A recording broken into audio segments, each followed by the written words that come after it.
वैसे देश के दुश्मनों के लिए इस वक्त हमारे पास एक इंटरेस्टिंग अपडेट है।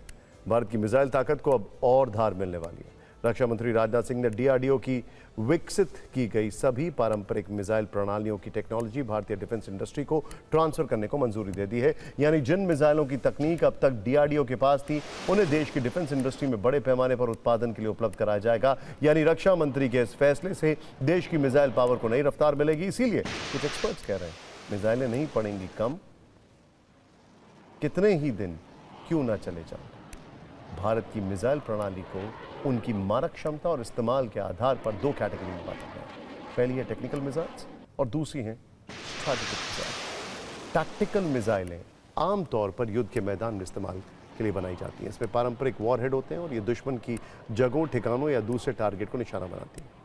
जबकि स्ट्रैटेजिक मिसाइलें लंबी दूरी की होती हैं। इनका मुख्य उद्देश्य दुश्मन देश के बड़े शहरों, औद्योगिक केंद्रों और मिलिट्री बेस पर हमला करना होता है। सरकार के फैसले से पारंपरिक मिसाइलों की टेक्नोलॉजी डिफेंस इंडस्ट्री तक पहुंच जाएगी।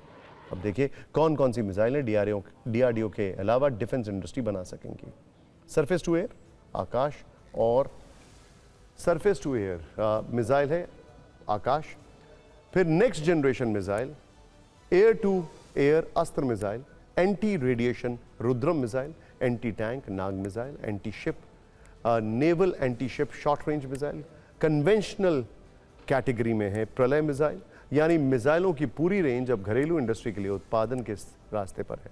देश का डिफेंस सेक्टर लगातार विस्तार कर रहा है और अब मिसाइल टेक्नोलॉजी के ट्रांसफर से प्राइवेट डिफेंस इंडस्ट्री की भूमिका और बढ़ने की उम्मीद है।